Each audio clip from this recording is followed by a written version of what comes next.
Организационни форми на учебно-възпитателната работа по изобразително изкуство. Урокът основна организационна форма на обучение и възпитание, създадената през X век класно урочна система на Ян Амос Коменски и до днес запазва приоритетното си място като една от най-рационално изградените организационни форми на обучение и възпитание. Това се дължи на големите дидактико-педагогически възможности, както на положителните структурни особености. Основното организационно звено в системата класът се сформира от ученици на еднаква възраст, което предполага постигане на сравнително еднакво общо равнище на интелектуална, естетическа и приложно-практическа подготовка. Индивидуалните различия в състава на класа могат умело да се използват за по-гъвкаво и по-динамично провеждане на учебно-възпитателния процес.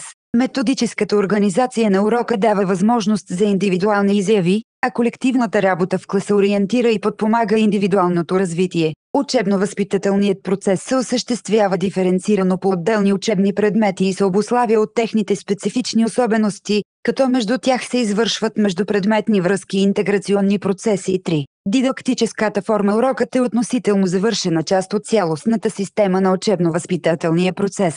Учебното съдържание е структурирано в учебен план и систематизирано в учебна програма, съобразно целите и задачите на съответния учебен предмет. 4. Продължителността на учебното време в часове, учебни срокове и учебни години и интервалите между тях са съобразени с психологически, дидактически, социални и други условия и норми. Недостатъците на класно-урочната система се свеждат до неизбежното стандартизиране на подхода, съобразно средното равнище в развитието на учениците и до известно ограничаване на възможностите за индивидуална работа на учителя с учениците. Урокът като основна организационна форма на обучение и възпитание има структура, която проистича и е в тясна зависимост от структурните особености на учебно-възпитателния процес. В педагогическата практика са познати няколко варианти на методическа стратегия в урока. Най-рано е разработена стратегията, основаваща се на асоциативната психология. Тази стратегия е най-разпространена и се свежда до усвояване на преподаваните от учителя нови знания, които се свързват с вече усвоените. По-съвременната стратегия има за основа самостоятелното овладяване на знания, чрез решаване на задачи в условията на проблемни ситуации. Получените решения, изводи и резултати се систематизират, закрепват се в съзнанието на ученика и се прилагат към нови ситуации. Друг вариант на методическа стратегия се характеризира с опознаване на правилата за извършване на различни дейности. Изграждат се определени модели за действие, правят се упражнения за тяхното точно изпълнение и усъвършенстване, т.е. вариантът се реализира на утилитарно-приложна основа. Най-тясно свързана с обучението по изкуствата е стратегията, насочена към развитието на емоционалните процеси. Извършва се проблемен анализ на художествени произведения и се цели изграждане на собствено отношение към изкуството.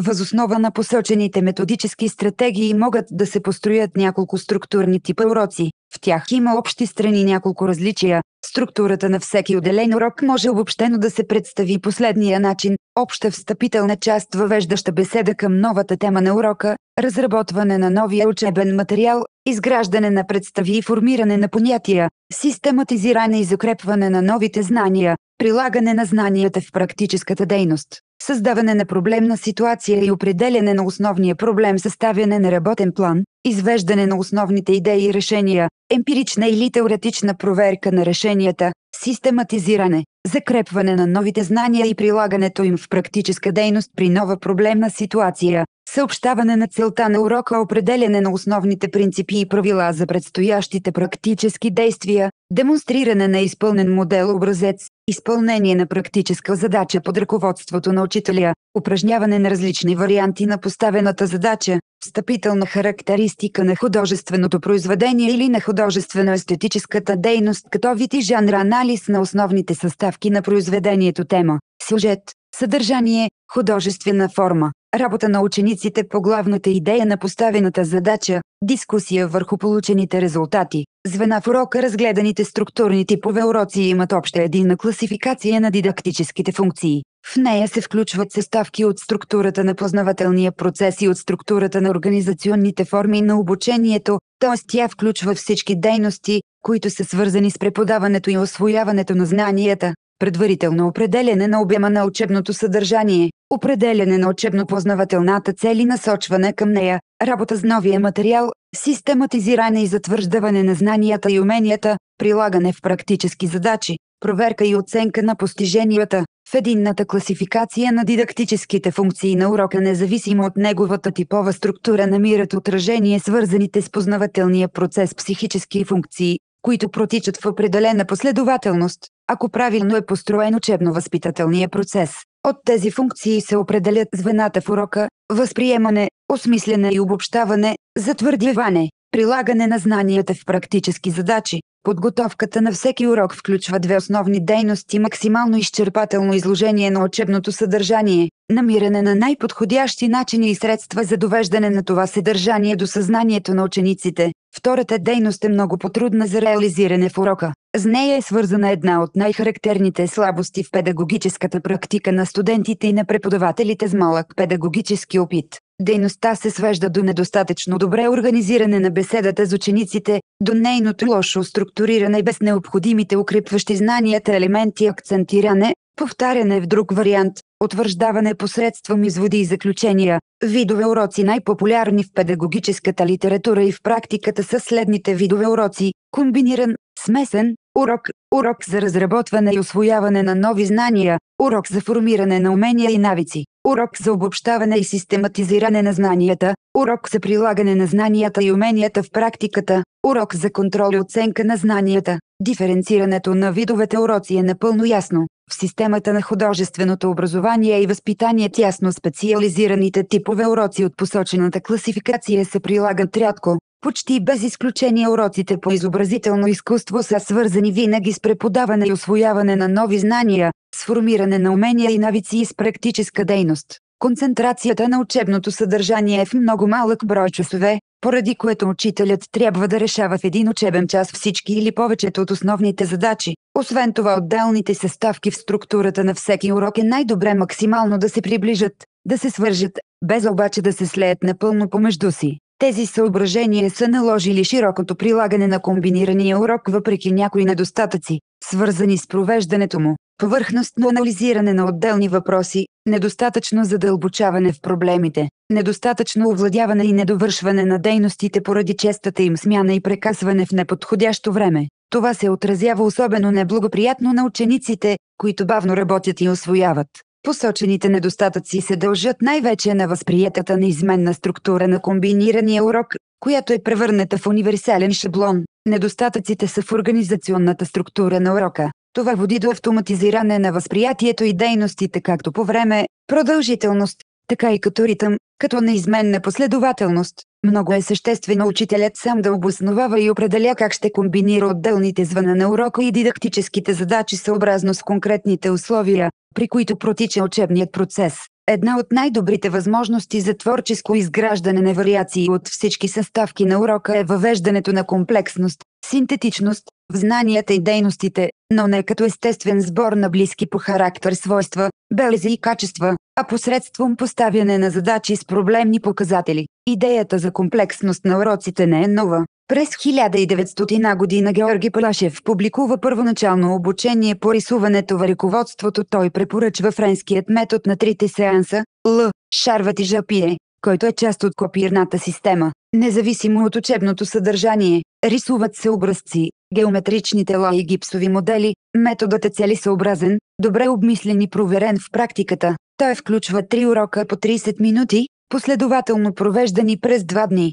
Целта на първия урок, сеанс, е цялостно обхващане на обекта за изобразяване. След подробен анализ на основните му елементи учениците изпълняват скица. При втория сеанс се изпълнява по-подробно разработена рисунка на същия обект, т.е. затвърдяват се получените през първия сеанс общи образни представи и техническите умения. С заключителния урок се цели да се провери зрителната памет на учениците. Обектът отново се разглежда, подробно се анализира и се рисува по памет.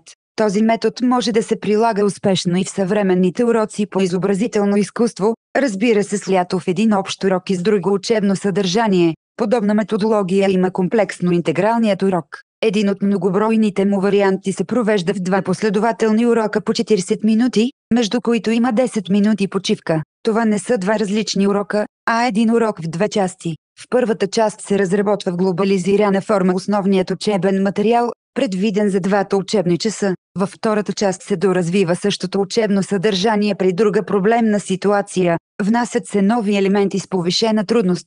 Сърцевината на основното съдържание се затвърдява чрез практическа дейност.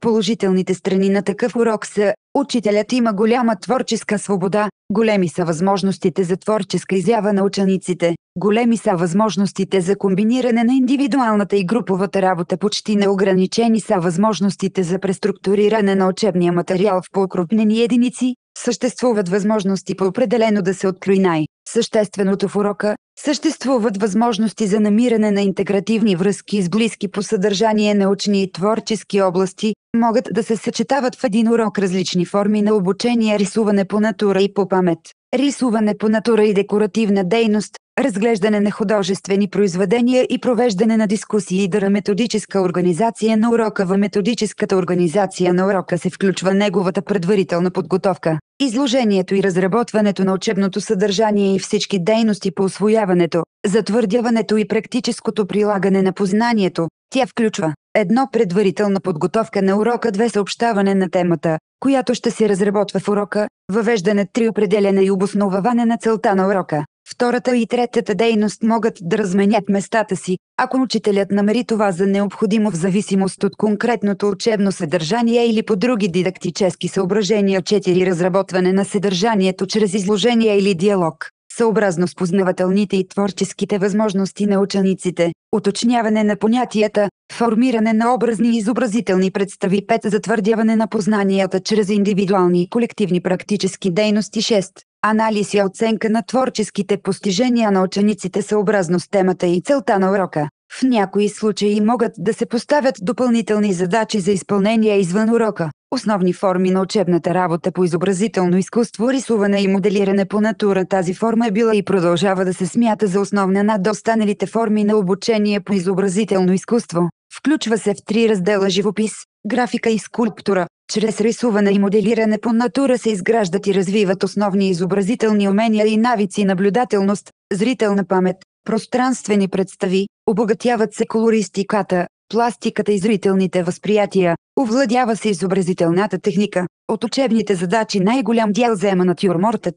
Степента на обективно отражение се определя в много широки граници и зависи от възрастта на учениците и характера на изобразителните задачи. Натюрмортът може да бъде съставен от един или няколко предмета: определена пластическа структура, силуетна, пространствена, графична, светлосенъчна, тонално-цветова, декоративна. Изобразителното изграждане може да варира в широк диапазон от плоскостно до обемно пространствено. В задачите е включено използването на различни материали и техники. Някои от задачите се изпълняват при непосредствено възприемане на предметите и обектите. При други портрет, човешка фигура и особено пейзаж най-често се изпълняват след предварително наблюдение. Основното изискване при тези уроци е търсенето на съществените особености на формата, конструкция, пропорция, пространственост, материалност и постигане на реалистично изобразително отражение на натурата. Това се постига последователно и постепенно според възрастта и уменията на учениците. Изобразителната дейност преминава през много етапи, от изпълнение на рисунката направо с четка или перо до светлосинъчно или тонално цветово изграждане. Целта на рисуването и моделирането по натура е учениците да овладеят определен метод на изобразяване, да усвоят образно голямо количество от форми в пространството, които се превръщат в активен фонд на зрителната памет. Този фонд става сигурна опора и източник за различни изобразителни видоизменения на формите. За привеждането им в съответствие с всяка нова изобразителна задача, не се препоръчва използването на фотографии и репродукции на картини за изходен или спомагателен материал, защото в тях процесът на формообразуване и създаване на образа е завършен. Рисуването по образци изковава изобразителното мислене, води до усвояване на шаблони, които могат само безкрайно да се повтарят. Рисуването по натура трябва да се разбира като процес за създаване на структурен еквивалент на възприемания обект, който не е негово репродуктивно, оптическо илюзорно дублиране. В този процес участват, освен зрителните възприятия, още и твърде сложни комбинации от формирали се преди това представи за пространствените, цветовите, пластичните, комбинаторните и параструктури на видимия свят. Тази участват познанията за него. Подготовката на урока включва подбиране на предмети за натюрморта и средства за нагледяване, съобразно целите на урока. Необходимо е учителят да определи какви елементи от постановката и в каква последователност ще се анализират и да направи упражнения за рисуване на дъската. Анализът на задачите за рисуване по наблюдение също се уточняват предварително. Много полезно е подбирането и подреждането на предметите да се извършва в присъствието на учениците и с тяхно участие, като се изясни целта на урока. Търси се определена цветна хармония, графическа структура в постановката. Анализът, придружен с рисуване на дъската, включва композирането на група предмети, конструктивни и пропорционални особености, по характерни детайли и изразни средства за изграждане на рисунката. В анализа активно трябва да участват учениците. Рисунката на учителя се изтрива или закрива. При започване на практическата работа на учениците, задачата се доизяснява с помощта на диапозитиви,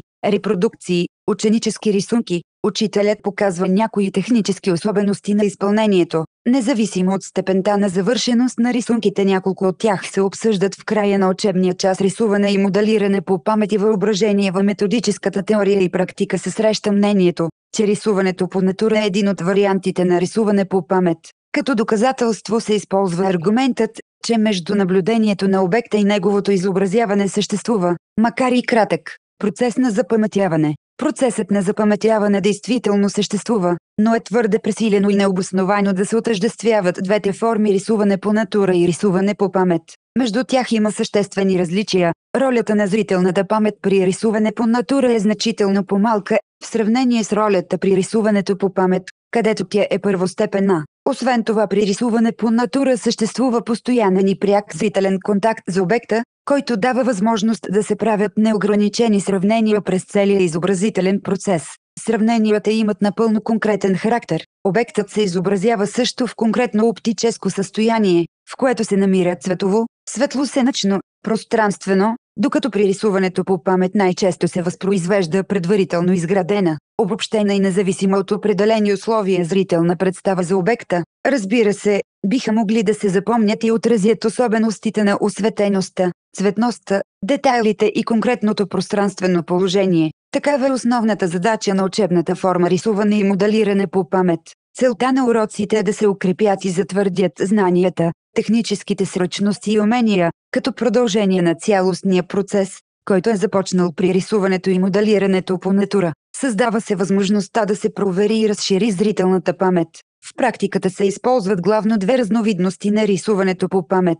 Най-разпространената форма е рисуване на един или група предмети в пространствено положение, в което са били наблюдавани. Подготовката на урока не се различава от тази при рисуване по натура. Подбират се предмети с по-простена цветност, с ясна форма и по-малко детайли. Въвеждането в задачата, подреждане на постановката, анализ, рисуване на дъската, отговаря на същите условия, както рисуването по натура. След това предметите се закриват и практическата работа на учениците се извършва по памет.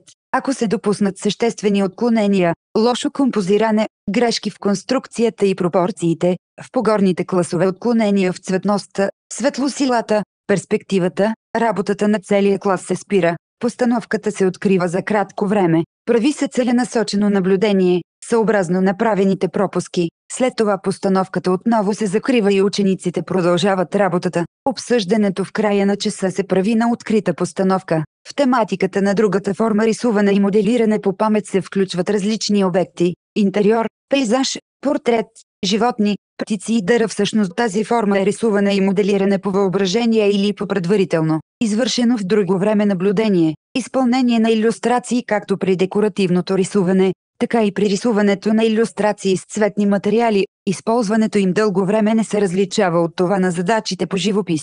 По тази причина изпълнението на илюстрации включва учебно съдържание от разделите графика и живопис. Илюстрирането на литературни произведения с приключенско, научно-фантастично, историческо и друго съдържание разкрива широки възможности за индивидуална творческа изява на учениците. Тези задачи са много подходящи за овладяване на разнообразни графични и живописни техники. Учениците се запознават с особеностите на илюстрацията като изобразително изкуство, разкрива се нейната относителна самостоятелност като художествено произведение, което има тематична връзка с литературата, изграждат се представи за най-важните художествени средства на оформлението на книгата и средствата на полиграфичните техники. Учебните задачи включват и теми, свързани с приложната графика, шрифт, плакат, комуникационни и фирмени знаци, марки и подбирането на литературното произведение се съобразява с няколко условия. Съдържанието да е разбираемо за учениците, да съдържа безспорни художествени качества, да се използват за илюстриране произведения, които се разглеждат в часовете по литература, да се подбират къси разкази или подходящи откази от по-големи произведения, да се избягват диалозите и сложните психологически моменти, които биха затруднили изпълнението на илюстрацията, да бъдат изградени образите ясно и емоционално, да е изяснена обстановката и конкретността на действието, да се очертаят 2-3 епизода, подходящи за илюстриране, характерните особености на произведението да насочват към избор на определени изразни средства и изобразителни техники, графични или живописни. В уводната част на урока учителят изяснява някои понятия и особености на илюстрацията като вид изобразително изкуство, като си служи с нагледни примери. Ако се използва по-голямо литературно произведение, накратко се разказва неговото съдържание и се прочита подбрания отказ.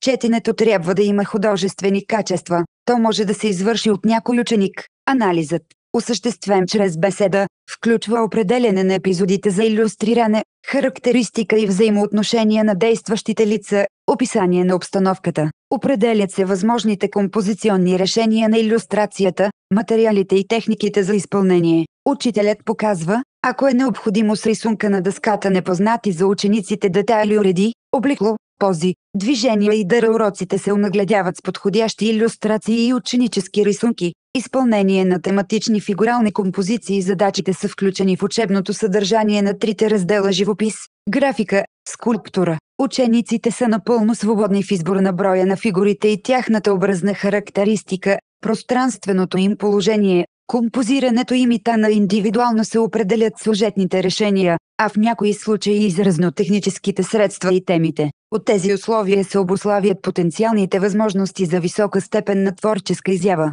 Тематични композиции с човешки фигури и животни се рисуват и моделират във всички възрастови групи. По съществена разлика има в обхвата и конкретността на тематичното съдържание. По-малките ученици работят върху конкретни сюжети: брене на плодове, разходка в парка, ваканция на море и др., а по-големите имат възможност сами да определят сюжетите от теми с обобщен характер: труд, празник, почивка и др. Тези уроци също се нуждаят от предварителна подготовка по изясняване на целта и средствата. В някои случаи се търси тематична връзка с национални чествания и традиции, с празници. Такива уроци изискват внимателна подготовка, умело насочване към оригинални, осмислени и емоционално усетени изобразителни решения. Основната същност на рисуването и моделирането по тема е свързана с овладяване на принципите и елементите на композицията и с обогатяване на палитрата от изразни средства. Подготовката и провеждането на уроците включва изясняване на тематично-сюжетното съдържание и на подходящи варианти за композиционно изграждане.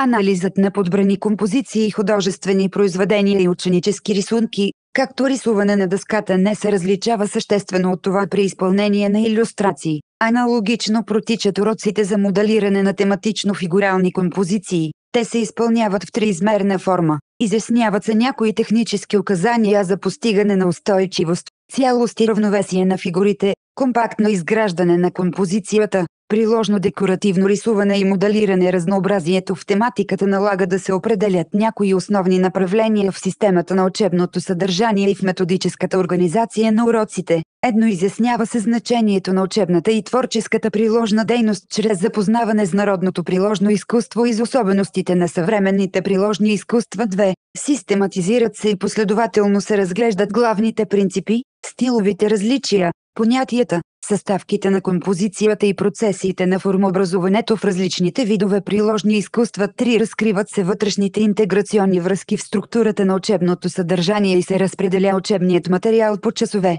учебни срокове и учебни години съобразно с тези връзки. 4. В уводната част на уроците се определят ясно целите и предстоящите за изпълнение декоративни задачи. Разглеждат се оригинални произведения на приложните или на промишлените изкуства, на художествените занаяти, етнографски или други подходящи за онагледяване предмети с безспорни художествени качества. Обръща се внимание на цялостното естетическо въздействие, което създава произведението, на художествената мярка при декорирането. Анализират се декоративните елементи, мотивите, орнаментите и особеностите на конкретните декоративни композиции. Централно място в учебното съдържание на всеки урок заемат въпросите на стилизацията. Изяснява се значението на двете основни страни, които определят декоративната изразност. Първо, източникът на стилизацията и нейното предназначение за определен обект.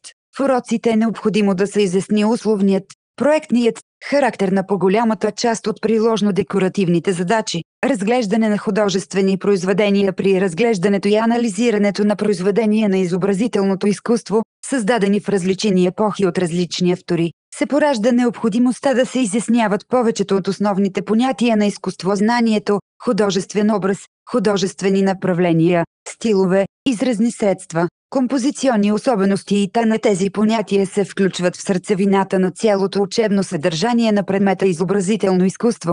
Структурата на познавателния процес при възприемането на художествени произведения, които се разглеждат в отделни учебни часове или се използват като нагледни дидактически средства, се изграждат в три главни направления. Изяснява се сюжетно, тематичното съдържание, анализират се формално-естетическите съставки на произведението, разглеждат се социално-историческите му особености. Тези направления не винаги са обект на внимание от страна на учителите. В учебно-възпитателния процес преобладава практиката да се описва съдържанието, какво е изобразено, вместо какви мисли поражда художественото произведение. Когато произведенията се използват във връзка с практическата изобразителна дейност на учениците, въпросите могат да се детайлизират още повече. Например, какво няма в изображението, което може да се види в реалните обекти, какво е взето от тях и какво е прибавено от художника, как са изградени отделните части на картината и с какви изразни средства.